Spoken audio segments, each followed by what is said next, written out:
Hello everyone, welcome back to Station 07.1 Podfix. I am your host, Rin, and this is the continuation of You're on Your Own Kid, written by CastleintheAir1989. This is Chapter 4, I Dream of Getting Out, and notes, panic attacks, violence, and abuse. Just so you know, you have been warned.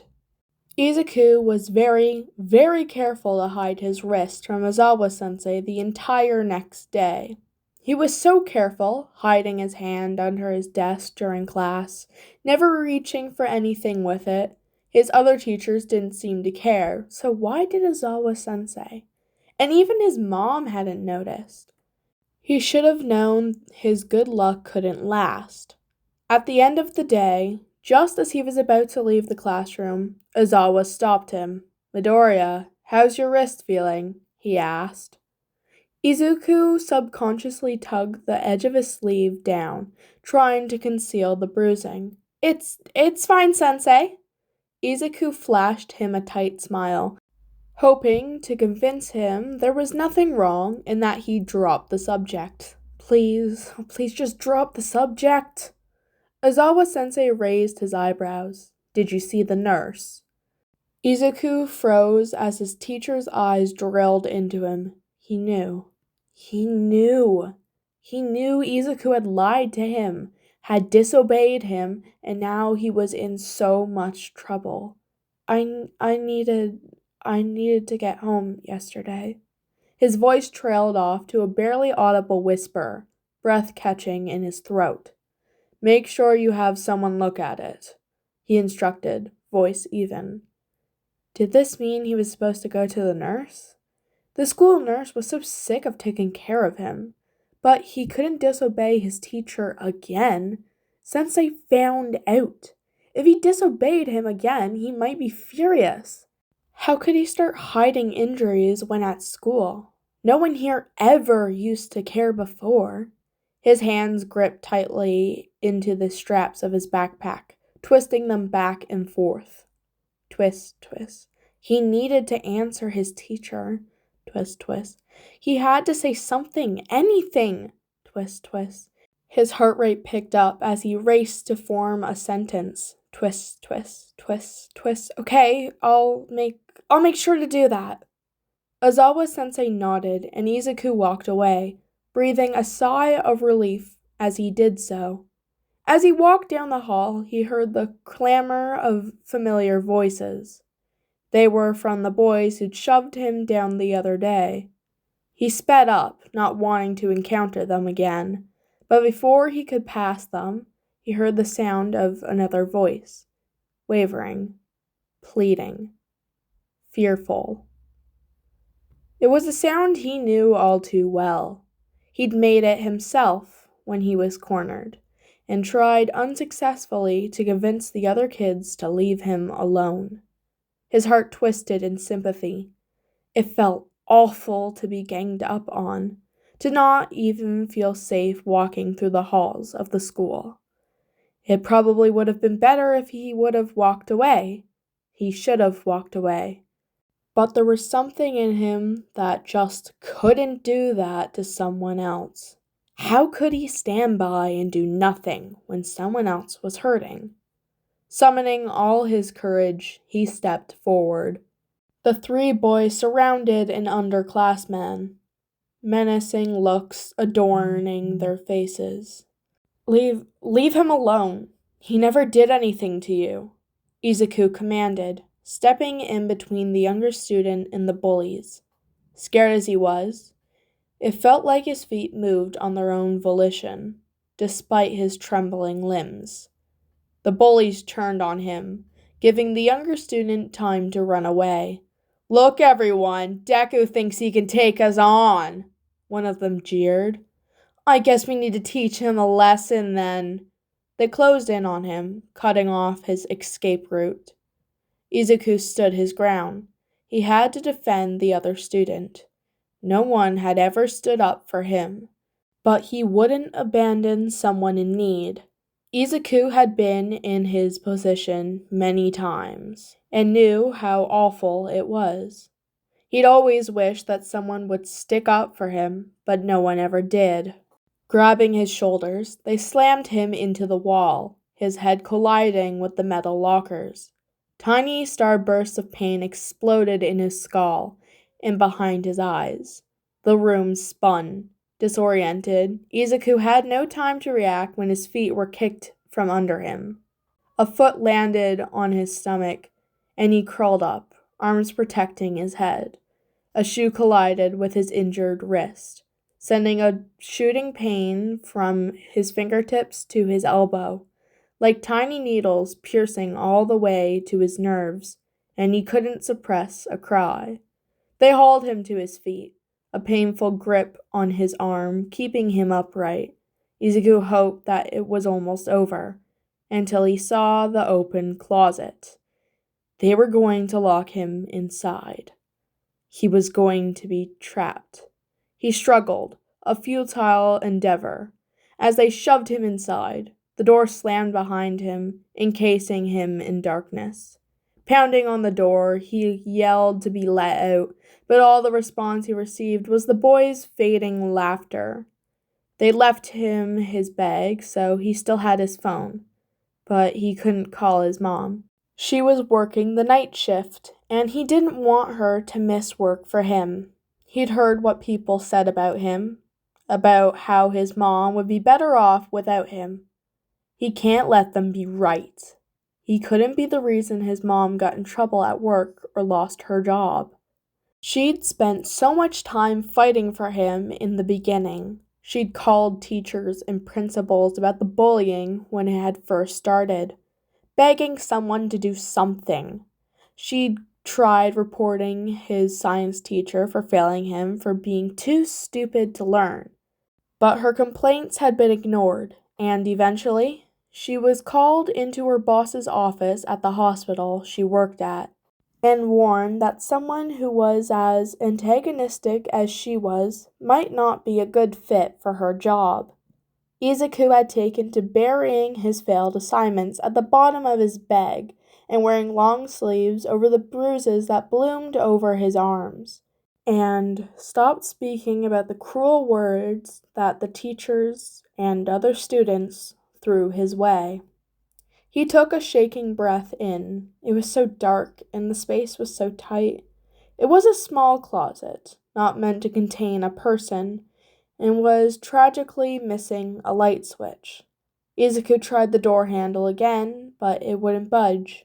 He could hear the muffled sounds of students and teachers in the halls, preparing to leave for the weekend. Did no one hear him? Did no one care? Panic clawed at his chest. The voices were starting to die out. The school was nearly empty. He needed to remember to breathe. Why was it so hard to breathe?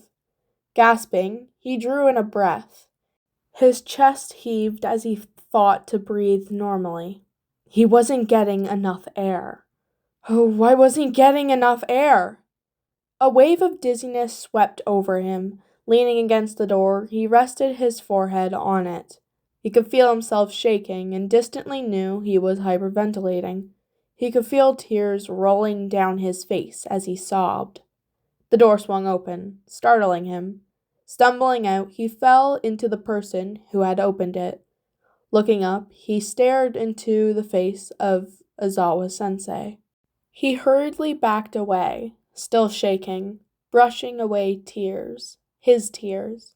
Izuku carefully watched Ozawa-sensei, expecting a lecture, either for wasting his teacher's time or causing trouble. "Are you all right, kid?" Ozawa-sensei asked, a hint of concern lacing his voice. Gasping several times, Izuku tried to answer, but he couldn't manage to get the words out. Ozawa-sensei bent down next to him. "I need you to breathe with me. Can you do that?" Izuku nodded, copying Sensei's breathing. "Breathe in. 1, 2, 3, 4. Hold it. 1, 2. Breathe out. 1, 2, 3, 4, 5, 6. Breathe in, hold, breathe out. In, hold, out. In, hold, out. Repeat. Repeat. Repeat. After a while, he was breathing normally, much calmer, and feeling less like he was going to pass out. Ozawa-sensei straightened. Let's go to my office. We can talk about what happened there.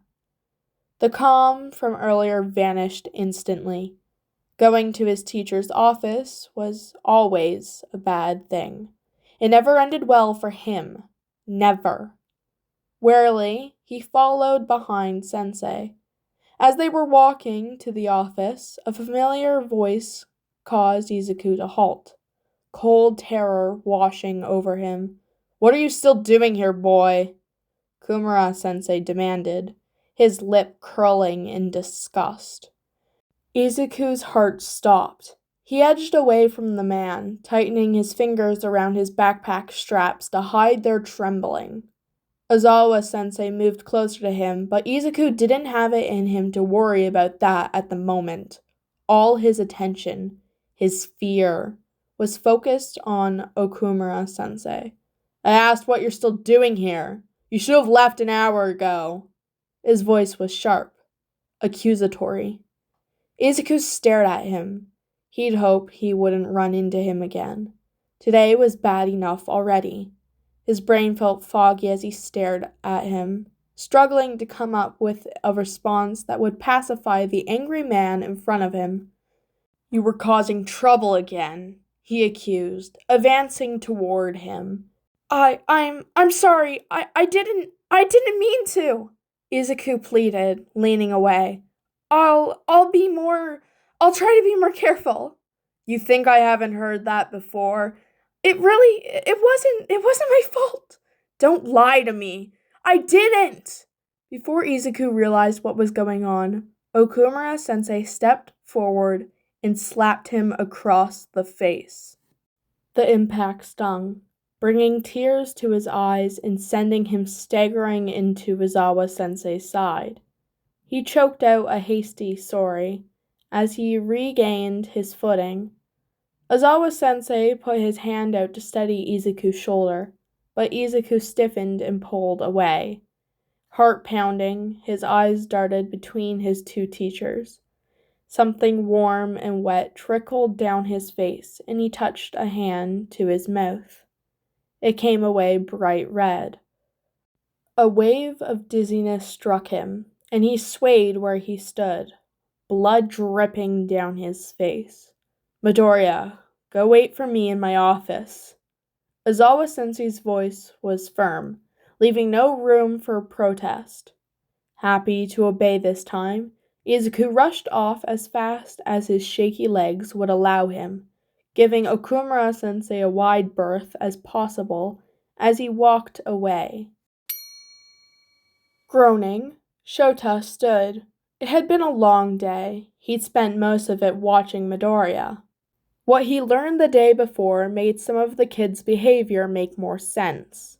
The way none of his peers wanted to talk to him, the bullying, the general awareness of Midoriya were puzzle pieces that fell into place, connected by the kid's quirk status. It explained the way teachers talked about him. In a place accused of quirk discrimination, naturally, the one student without a quirk would get the worst end of the deal. Shota remembered all too well his time in school. It had not been a pleasant experience, and Midoriya looked to have an even worse deal of it. Time slipped away as he investigated, and, before he knew it, Shota had stayed late at Eldora once more. Most people had left by now. If he went home, he could comply his case notes for the day, something he obviously couldn't work on while he was in the place he was investigating. Gathering his papers, Shota headed for home. As he walked through the empty hallways of the school, he heard a strange sound coming from inside of one of the storage closets. It was enough to make him pause and listen. It almost sounded like there was a person trapped in there. Something unpleasant twisted in his gut, and he tried the door handle. It was locked. But that would be no problem for him. After making short work of the cheap lock, he opened the door. Midoriya tumbled out as soon as the door swung open. His face was pale, and his body shook with sobs while his breath formed short, frantic gasps. He immediately backed away from Shota. "Are you right, kid?" Shota asked. Midoriya opened his mouth several times, obviously trying to answer, but unable to. He was panting and swaying unsteadily on his feet. "I need you to breathe with me. Can you do that?" Crouching next to his student, he demonstrated slowly inhaling and exhaling. Midoriya copied as best as he could. Shota counted as Midoriya breathed, and the boy followed along. Gradually, the color began to return to his face. Shota proposed that they head to his office to talk. Midoriya, though wary at the suggestion, agreed. The school was mostly empty, but still, some privacy and more comfortable place to sit might be nice, and they did need to talk. Shota had an inkling of what had happened, but needed to hear it from the kid himself. He started walking in the direction of his office, Midoriya trailing behind him. While walking to the office, they were stopped by Okumura. Midoriya froze in place at the sight of his other teacher, trembling and shrinking in on himself. Shota immediately noted Midoriya's reaction, the shaking, the increased stuttering, the absolute terror in his eyes. Okumura screamed at Midoriya, yelling all sorts of horrible things, and he shrank away from him. Shota edged closer to his student, glaring at the other man. Okumura continued to throw accusations at Midoriya as the boy inched away from him. What happened next was something Shota didn't see coming. He should have seen it. He should have paid more attention to Okumura's escalating anger. Should have thought back to the accusations in the anonymous letter, or relied on his experience as a pro-hero. If only he'd been more alert, more ready. But, caught unaware, he did nothing to prevent what happened. Too late, Shota saw the hand coming. He barely had time to put one foot forward before Okumura smacked Midoriya across the face. Midoriya stumbled into Shota's side, blurting out a panicked apology. Shota tried to steady him, but he pulled away as if afraid that Shota would hurt him too. Shota deepened his glare at Okumura, fury coursing through him, but he tried to push it down for the sake of Midoriya. He didn't want to be the one to cause him any more fear. Trying to keep the rage out of his voice, Shota said as calmly as possible, "Midoriya, go wait for me in my office." He watched as the kid scurried off, carefully skirting around Okumura. "How dare you!" Shota spat. Okumura raised his eyebrows. "What are you angry about?" "You hit him!" Shota accused, advancing until he stood directly in front of the man. "He needs a firm hand. He's a child. He's a troublemaker who needs to learn his place." Okumura shook his head dismissively. "Honestly, that brat's always lying and getting in fights. He needs to learn that sort of behavior isn't acceptable. And I suppose it's your job to teach him that by reminding him he's worthless?" He scoffed. "Someone has to teach him a lesson, and it's not like he'll get very far in life without a quirk anyway." Shota's hand shot out, grabbing Okumura's arm and twisting it behind his back. He shoved him face first into the wall of lockers. Teeth clenched, he leaned in and, in a low voice, growled, "If you ever put your hands on him again, I will end you." Shota tightened his grip, making Okumura squirm and wince before shoving him away from himself. Shota glared venomously at him as he stumbled off. The man was a coward who liked to act tough by terrorizing children. It took all his willpower to let that disgrace of a man walk away. He wished he could end this thing now, could arrest Midoriya's teacher once and for all. but he had to make sure that his investigation was through and that he got charges that would stick, preferably for a good long while. Shota made sure the man had left before turning to go to his office, anger still coursing through his veins. He needed to calm down before speaking with Midoriya. Goodness only knows the kid didn't need any more reasons to be terrified. Drawing in one more breath, he walked inside his office. And that is the end of Chapter 4. I hope you guys enjoyed, and don't forget to tune in next time. This was Station 07.1 Podfix.